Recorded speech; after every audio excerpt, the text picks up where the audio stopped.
जय जगन्नाथ सांग माने पूजा सीएचएससी क्लासेस को आपण मानक स्वागत। आमे पूर्व क्लास रे अष्टम श्रेणी इतिहास बहिर प्रथम अध्याय भारत रे कंपनी शासन प्रतिष्ठार पार्ट 1 टी को पढ़ी थिला। चलंतु एबे आमे पार्ट 2 वीडियो टी को आरंभ करिबा। आज ए वीडियो रे आमे वाणिज्यवाद और व्यावसायिक संघर्ष विषय रे डिस्कशन करिबा। प्राचीन जुगुरु भारत सहित यूरोपीय देश मानकर वाणिज्य कारोबार स्थलपथ और जलपथ माध्यम चलता। यूरोपीय देश माने केउ पथ माध्यम वाणिज्य कारोबार करते? भारत सहित स्थलपथ और जलपथ माध्यम। आरबीय वणिक माने भारत जिनिस किणी नहीं रोम रो वणिक मानकु विक्रय करथिले। किए आरबीय वणिक माने कौन करथिले? भारतीय मानक ठारू बा भारतीय बजार रू जो जिनिस गुड़िक किणी रोम वणिक मान कौन करते? विक्रय करते। रोमीय वणिक माने यहाकू चढ़ा दर रे पश्चिम यूरोप रे सेगुड़ी को विक्रय करते। रोमीय वणिक माने कौन करते? चढ़ा दर माने अधिक दाम रे सेगुड़ी को क्योंठी विक्रय करते? पश्चिम यूरोप रे सेगुड़ी को विक्रय करते। कन्स्टान्टिनोपल ने देई यूरोपीय सहित वाणिज्य कारोबार चली क्यों माध्यम यूरोप सहित वाणिज्य कारोबार चली? कन्स्टान्टिनोपल माध्यम। 1453 ख्रीष्टाब्द तुर्की माने कन्स्टान्टिनोपल अधिकार कला परे भारत और यूरोप मध्य वाणिज्य कारोबार रे बाधा प्राप्त हैला।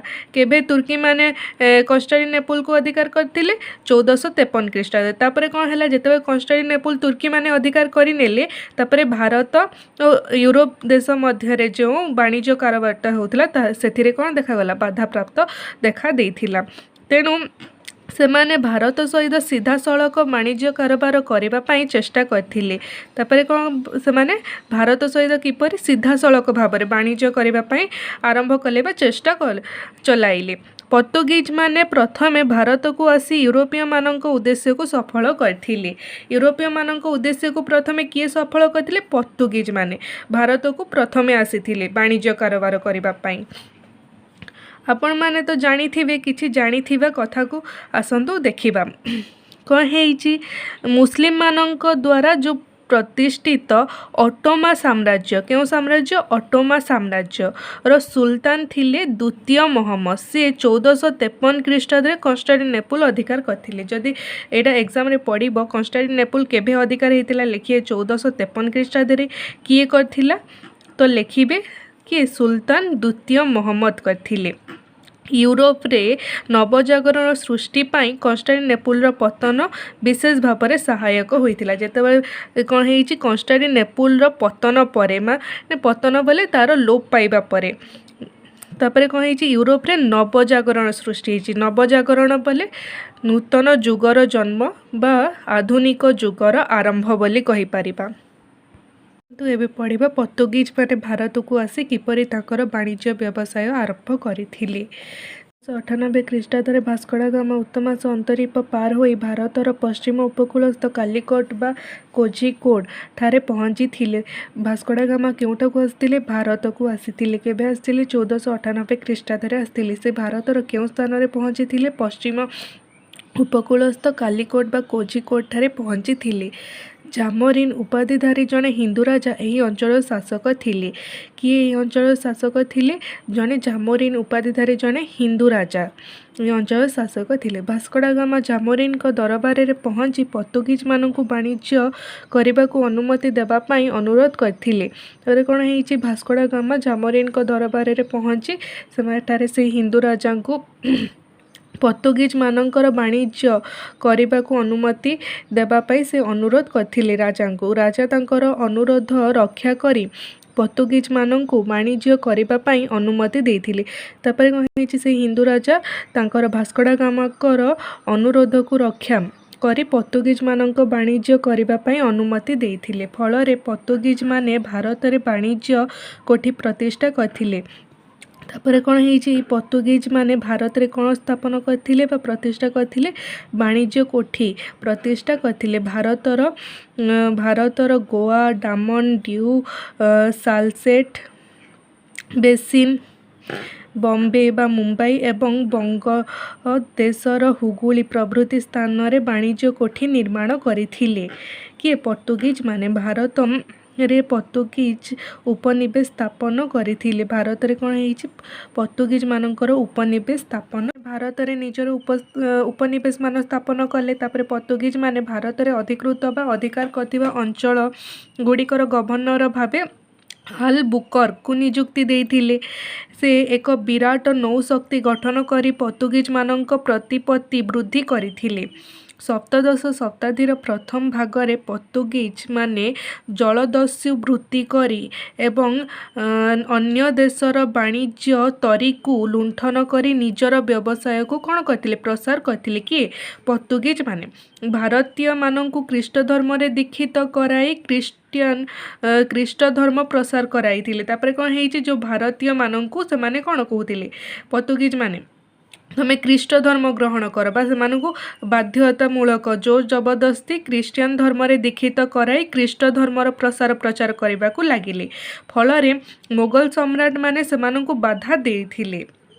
ଶେଷରେ ଇଂରେଜ ଓ ଡଚ୍ ବା ଓଲଦାଜ ମାନଙ୍କ ସହିତ ପ୍ରବଳ ପ୍ରତିଦ୍ୱନ୍ଦ୍ୱିତାର ସମ୍ମୁଖୀନ ହୋଇ ସେମାନଙ୍କ ବାଣିଜ୍ୟ କୋଠି ହରାଇଥିଲେ। 1961 ମସିହା ପର୍ଯ୍ୟନ୍ତ ଗୋଆ, ଡାମନ, ଡିଉ ସେମାନଙ୍କର ଅଧିକାରରେ ଥିଲା। କାହା ଅଧିକାରରେ ଥିଲା, ଇଂରେଜ ଓ ଡଚ୍ ମାନଙ୍କ ଅଧିକାରରେ ଥିଲା। କ'ଣ କ'ଣ, ଗୋଆ, ଡାମନ ଓ ଡିଉ। ସେହି ବର୍ଷ ସ୍ୱାଧୀନ ଭାରତ ସରକାର ଏହି ଅଞ୍ଚଳଗୁଡ଼ିକ ଅଧିକାର କରିବାରୁ ପର୍ତ୍ତୁଗୀଜ ମାନଙ୍କ ଉପନିବେଶ ଭାରତରୁ ପତନ ହେଲା ବା ଲୋପ ପାଇଲା। ତାପରେ କ'ଣ ହେଇଛି, ସେହି ବର୍ଷ ସ୍ୱାଧୀନ ରାଜ୍ୟ ଯେମିତି ଗଠନ ହେଲା ଭାରତରେ, ବା ସ୍ୱାଧୀନ ସରକାର ଯେପରି ଗଠିତ ହେଲା। ତାପରେ ଏହି ଅଞ୍ଚଳ ଗୁଡ଼ିକୁ ଭାରତ ଅଧିକାର କରିନେଲା, କାହା, ଗୋଆ, ଡାମନ, ଡିଉକୁ। ତାପରେ ପର୍ତ୍ତୁଗୀଜ ମାନଙ୍କର ଉପନିବେଶ କ'ଣ ଘଟିଲା, ଭାରତରୁ ପତନ ବା ଲୋପ ପାଇଲା, ପତନ ଘଟିଲା ବା ଲୋପ ପାଇଲା। ନିଜ ବ୍ୟବସାୟ ଓ ବାଣିଜ୍ୟବାଦର ସଂଘର୍ଷ ପଡ଼ିଲା। ପର୍ତ୍ତୁଗୀଜ ମାନେ କିପରି ଭାରତକୁ ଆସିଲେ ଏହା ମଧ୍ୟ ପଡ଼ିଲା। ଏବେ ଚାଲନ୍ତୁ ପଢ଼ିବା ଓଲଦାଜ। ଏଇଟା କ'ଣ ଦେଖିବା ଚାଲନ୍ତୁ। 16ଶ ଶତାବ୍ଦୀର ଶେଷ ଭାଗରେ ହଲାଣ୍ଡ ବା ବର୍ତ୍ତମାନର ନେଦରଲ୍ୟାଣ୍ଡ ଯାହାକୁ କହନ୍ତି ର ଅଧିବାସୀ ଡଚ୍ ବା ଓଲଦାଜ ମାନେ ଭାରତ ସହିତ ବାଣିଜ୍ୟ କରିବାକୁ ପ୍ରୟାସ କରି ନୌଯାତ୍ରା ଆରମ୍ଭ କରିଥିଲେ। ଓଲଦାଜକୁ କ'ଣ କୁହାଯାଏ, ଡଚ୍ ବୋଲି ମଧ୍ୟ କୁହାଯାଏ। ସେମାନେ କ'ଣ ହେଇଛି, ଭାରତ ସହିତ ବାଣିଜ୍ୟ କାରବାର କରିବାକୁ ପ୍ରୟାସ କରିଥିଲେ, ତେଣୁ ସେମାନେ ନୌଯାତ୍ରା ଆରମ୍ଭ କରିଥିଲେ। 1602 ଖ୍ରୀଷ୍ଟାବ୍ଦରେ ସେମାନେ ଡଚ୍ ଇଷ୍ଟ ଇଣ୍ଡିଆ କମ୍ପାନୀ ଗଠନ କରିଥିଲେ। କିଏ, ଓଲଦାଜ ମାନେ କ'ଣ ଗଠନ କରିଥିଲେ, ଡଚ୍ ଇଷ୍ଟ ଇଣ୍ଡିଆ କମ୍ପାନୀ ଗଠନ କରିଥିଲେ। କେବେ କରିଥିଲେ, 1602 ଖ୍ରୀଷ୍ଟାବ୍ଦରେ। ଭାରତରେ ପ୍ରବେଶ କରିବା ପରେ ସେମାନେ ପର୍ତ୍ତୁଗୀଜ ମାନଙ୍କ ସହିତ ତୀବ୍ର ପ୍ରତିଯୋଗିତାର ସମ୍ମୁଖୀନ ହୋଇଥିଲେ। ଯେତେବେଳେ ଡଚ୍ ମାନେ ଭାରତକୁ ପ୍ରବେଶ କଲେ, ସେତେବେଳେ ତ ପର୍ତ୍ତୁଗୀଜ ମାନେ ଭାରତରେ ନିଜର ବାଣିଜ୍ୟ ବ୍ୟବସାୟ କରୁଥିଲେ। ତାଙ୍କ ସହିତ ସେମାନେ କ'ଣ କରିଥିଲେ, ଡଚ୍ ଓ ପର୍ତ୍ତୁଗୀଜ ମାନଙ୍କର ତୀବ୍ର ପ୍ରତିଯୋଗିତାର ସମ୍ମୁଖୀନ ହୋଇଥିଲା। ସେମାନେ ପର୍ତ୍ତୁଗୀଜ ମାନଙ୍କ ସହ ସଂଘର୍ଷ କରି ସେମାନଙ୍କର ଅନେକ ବାଣିଜ୍ୟ କୋଠିକୁ ଦଖଲ କରିଥିଲେ। ତେବେ ଡଚ୍ ମାନେ କ'ଣ କଲେ, ଯେତେବେଳେ ପର୍ତ୍ତୁଗୀଜ ମାନଙ୍କ ସହିତ ସଂଘର୍ଷ କଲେ, ସେଥିରେ ପର୍ତ୍ତୁଗୀଜ ମାନଙ୍କ ବାଣିଜ୍ୟ କୋଠିକୁ ଦଖଲ କରିଥିଲେ। କିଏ, ଡଚ୍ ମାନେ। କାହାର ବାଣିଜ୍ୟ କୋଠିକୁ ଦଖଲ କରେ, ପର୍ତ୍ତୁଗୀଜ ମାନଙ୍କର। ତାପରେ ଡଚ୍ ମାନେ କ'ଣ କଲେ, ଗୁଜୁରାଟ, କରମଣ୍ଡଳ ଉପକୂଳ, ବଙ୍ଗଦେଶ, ବାଲେଶ୍ୱର, କୋଚିନ୍ ଆଦି ସ୍ଥାନରେ ସେମାନେ ନିଜର ବାଣିଜ୍ୟ କୋଠି ସ୍ଥାପନ କଲେ। କିଏ, ଡଚ୍ ମାନେ। କେଉଁଠାରେ, ଗୁଜୁରାଟ ଠାରେ, କରମଣ୍ଡଳ ଉପକୂଳ, ବଙ୍ଗଦେଶ, ବାଲେଶ୍ୱର, କୋଚିନ୍ ଆଦି ସ୍ଥାନରେ। ଭାରତରେ ଏକଚାଟିଆ ବ୍ୟବସାୟ କରି ସାମ୍ରାଜ୍ୟ ବିସ୍ତାର କରିବା ପାଇଁ ଚେଷ୍ଟା କଲାବେଳେ ଇଂରେଜମାନଙ୍କ ସହିତ ସେମାନଙ୍କର ସଂଘର୍ଷ ହେଲା। ଯେତେବେଳେ ଡଚ୍ ମାନେ କ'ଣ କଲେ, ଭାରତରେ ସେମାନେ ନିଜେ ହିଁ ଏକା ହିଁ ବାଣିଜ୍ୟ କାରବାର କରିବାକୁ ଚାହୁଁଥିଲେ ଓ ନିଜର କ'ଣ ସାମ୍ରାଜ୍ୟକୁ ବିସ୍ତାର କରିବାକୁ ଚାହୁଁଥିଲେ। କିନ୍ତୁ ସେତେବେଳେ କ'ଣ ହେଇଛି, ସେମାନଙ୍କର ଇଂରେଜମାନଙ୍କ ସହିତ କ'ଣ ହେଲା, ସଂଘର୍ଷ ହେଇଥିଲା। କାହାର, ଡଚ୍ ମାନଙ୍କର। ଶେଷରେ ଇଂରେଜମାନଙ୍କ ଠାରୁ ପରାସ୍ତ ହୋଇ ଭାରତରୁ ବିଦାୟ ନେଲେ। କିଏ, ଡଚ୍ ମାନେ। ତାପରେ ଡଚ୍ ମାନେ କୁଆଡ଼େ ଗଲେ, ଇଣ୍ଡୋନେସିଆର ଜାଭା ଓ ସୁମାତ୍ରା ଅଞ୍ଚଳକୁ ବାଣିଜ୍ୟ କରିବାକୁ ପଳାଇଲେ। କିଏ, ଡଚ୍ ମାନେ ପଳାଇଲେ। ତ ଏବେ ଦେଖିବା ଦିନାମାର। ଦିନାମାର ବୋଲେ କ'ଣ, ଡେନମାର୍କର ଅଧିବାସୀ ଡ୍ୟାନ୍ସକୁ ଓଡ଼ିଆରେ ଦିନାମାର ବୋଲି କୁହାଯାଏ। ସେମାନେ ଗୋଟିଏ ବାଣିଜ୍ୟିକ କମ୍ପାନୀ ଗଠନ କରି ଭାରତରେ ବାଣିଜ୍ୟ କରିବାକୁ ଆସିଥିଲେ। କେଉଁମାନେ, ଦିନାମାର ମାନେ କ'ଣ କରିଥିଲେ, ବାଣିଜ୍ୟ କମ୍ପାନୀ ସେମାନେ ଗଠନ କରିଥିଲେ। ତାପରେ ଭାରତରେ ବାଣିଜ୍ୟ କରିବାକୁ ଆସିଥିଲେ ଭାରତକୁ। ସେମାନେ ବଙ୍ଗଦେଶର ଶ୍ରୀରାମପୁର ଠାରେ ବାଣିଜ୍ୟ କୋଠି ପ୍ରତିଷ୍ଠା କରିଥିଲେ। କେଉଁଠାରେ ସେମାନେ ବାଣିଜ୍ୟ କୋଠି ପ୍ରତିଷ୍ଠା କରିଥିଲେ? ବଙ୍ଗଦେଶର ଶ୍ରୀରାମପୁର ଠାରେ କ'ଣ ପ୍ରତିଷ୍ଠା କରିଥିଲେ? ବାଣିଜ୍ୟ କୋଠି ପ୍ରତିଷ୍ଠା କରିଥିଲେ। କିଏ? ଦିନାମାର ମାନେ। ପରେ ଇଂରେଜମାନଙ୍କୁ ସେମାନଙ୍କ ବାଣିଜ୍ୟ କୋଠି ବିକ୍ରୟ କରି ଭାରତରୁ ବିଦାୟ ନେବାକୁ ପଡ଼ିଲା। କିନ୍ତୁ ପରବର୍ତ୍ତୀ ସମୟରେ କ'ଣ ହେଲା? ସେମାନେ ଇଂରେଜମାନଙ୍କୁ ନିଜର ବାଣିଜ୍ୟ କୋଠି ଦେଲେ, ତାପରେ ଭାରତରୁ ବିଦାୟ ନେଇଥିଲେ। କିଏ? ଦିନାମାର ମାନେ। କ୍ଲାସ୍ରେ ଆମେ ବ୍ରିଟିଶ ଇଷ୍ଟ ଇଣ୍ଡିଆ କମ୍ପାନୀ ବିଷୟରେ ପଢ଼ିବା।